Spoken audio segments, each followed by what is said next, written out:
Assalamualaikum warahmatullahi wabarakatuh. Kami dari kelompok 8 ingin menjelaskan model KNN untuk klasifikasi kemiskinan berdasarkan variabel sosial ekonomi.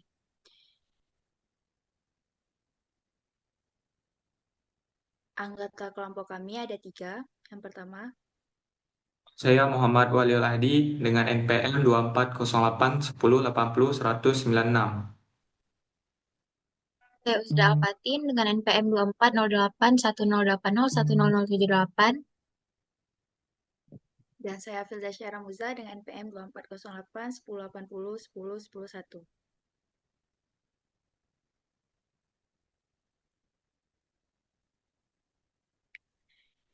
Yang pertama ada pendahuluan. Kami menggunakan metode KNN mengklasifikasi wilayah di dalam kategori miskin dan tidak miskin. Metode KNN bekerja dengan membandingkan kemiripan indikator sosial ekonomi antar wilayah berdasarkan jarak terdekat. Wilayah yang belum diketahui status kemiskinannya akan diklasifikasi berdasarkan mayoritas kategori dari wilayah lain yang paling mirip. Pendekatan ini dinilai cukup intuitif dan mampu memberikan hasil prediksi yang akurat dalam mendukung analisis kondisi kesejahteraan masyarakat di berbagai wilayah.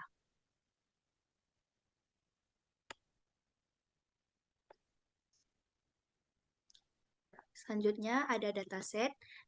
Dataset yang digunakan berisi data sosial ekonomi wilayah di Indonesia yang telah diklasifikasikan ke dalam 2 kelas, yaitu miskin dan tidak miskin.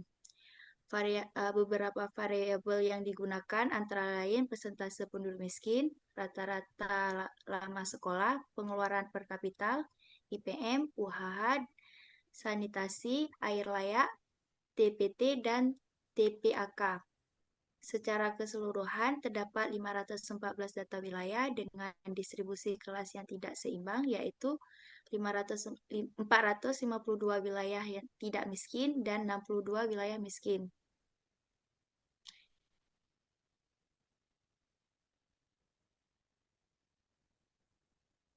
Selanjutnya ada summary.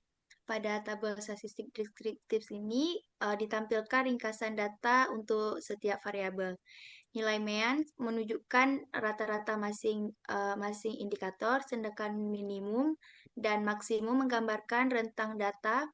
Sebagai contoh, rata-rata persentase penduduk miskin berada di angka 12% dengan nilai maksimum sekitar 2% dan dengan nilai minimum sekitar 2% dan maksimum mencapai 41%. Informasi ini membantu memahami karakteristik data serta variabel kondisi sosial ekonomi antar wilayah sebelum dilakukan permodelan.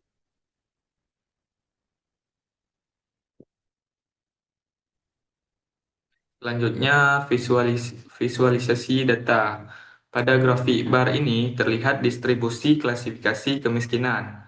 Dari total data, sekitar 452 wilayah masuk kategori tidak miskin, sedangkan hanya sekitar 62 wilayah tergolong miskin. Artinya, jumlah data antara dua kategori ini tidak seimbang. Kondisi ini penting kita perhatikan karena pada saat membuat model klasifikasi seperti KNN, ketidakseimbangan ini dapat menyebabkan model lebih condong memprediksi tidak miskin karena tidak miskin lebih banyak dari miskin. Next.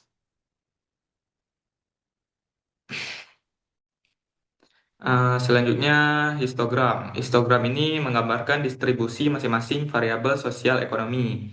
Yang pertama ada presentasi penduduk miskin, paling banyak berada di kisaran 5-15%. Namun ada daerah ekstrim yang bisa mencapai lebih dari 30%. Ada rata-rata lama sekolah yang terkonsentrasi di sekitar 8-9 tahun. Pengeluaran per kapita dominannya berada di rentang 9.000 sampai 13.000, dengan sebagian kecil di atas 20.000. Dan IPM umumnya berada di kisaran 68 sampai 75, yang menunjukkan pembangunan relatif merata. Usia harapan hidup UHH banyak berada di 68 sampai 73 tahun. dan di TPT banyak berada di sekitar 4-6%, sedangkan TPAK sekitar 65-75%. Dari pola ini terlihat bahwa sebagian besar indikator sosial sudah relatif stabil, tetapi akses air minum layak dan sanitasi masih cukup timpang antar wilayahnya. Selanjutnya, heat map. Pada heat map ini ditampilkan korelasi antara variabel sosial ekonomi dengan kemiskinan.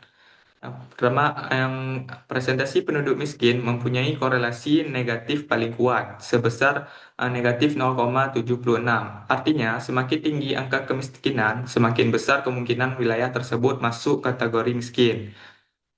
Variabel IPM memiliki korelasi sekitar 0,54, pengeluaran per kapita sekitar 0,46, dan UHH sekitar 0,45. Ini berarti semakin tinggi IPM, pengeluaran, dan harapan hidup, semakin kecil juga peluang suatu wilayah masuk kategori miskin. Dan ada juga RLS, rata-rata lama sekolah, yang mana juga memberikan pengaruh positif sekitar 0,37. Sementara itu, sanitasi air layak, TPT dan TPAK memiliki korelasi lebih kecil, tetapi tetap berkontribusi.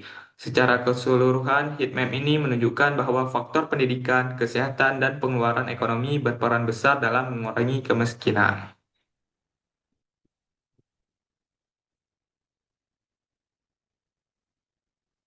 Nah, selanjutnya masuk mengenai model KNN.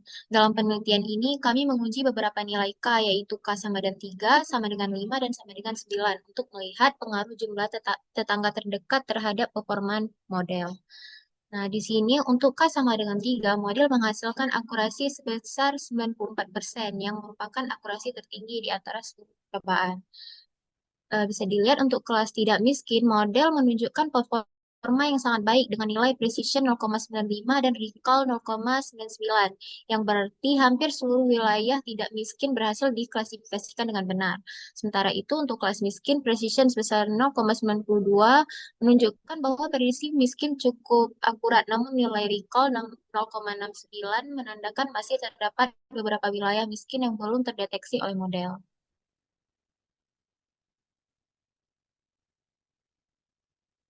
Nah, selanjutnya untuk K sama dengan 5, di sini akurasi modelnya sedikit menurun jadi 93%. Untuk kelas miskin, precision mencapai 1, artinya seluruh prediksi miskin yang dihasilkan model tuh udah benar. Namun recall turun jadi 0,56, yang menunjukkan bahwa semakin banyak data miskin yang tidak berhasil dikenali.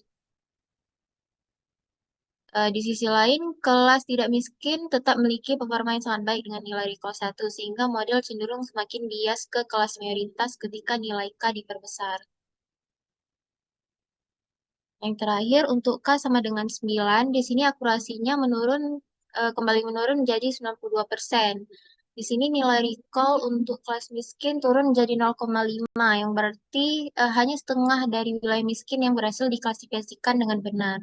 Nah, hal ini menunjukkan bahwa semakin besar nilai K, model semakin dipengaruhi oleh kelas mayoritas, sehingga kemampuan mendeteksi wilayah miskin menjadi semakin lemah.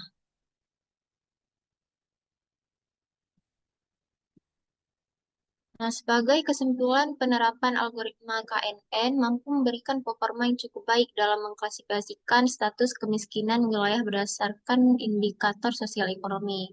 Nah, model menunjukkan akurasi yang tinggi yaitu 94% pada angka 3, serta konsisten dalam mengenali wilayah tidak miskin dengan sangat baik. Namun demikian, performa model dalam mendeteksi wilayah miskin masih belum optimal, yang tercermin dari nilai recall yang relatif rendah. Kondisi ini dipengaruhi oleh ketidakseimbangan distribusi data, di mana jumlah wilayah miskin jauh lebih sedikit dibandingkan wilayah tidak miskin. Meskipun demikian, secara keseluruhan, model KNN dapat dikatakan stabil dan cukup andal sebagai alat bantu klasifikasi kemiskinan serta dapat dikembangkan lebih lanjut dengan penanganan data imbalance atau metode klasifikasi lain untuk meningkatkan deteksi kelas miskin. Demikian pemaparan kami. Terima kasih atas perhatiannya dan saya tutup. Assalamualaikum warahmatullahi wabarakatuh.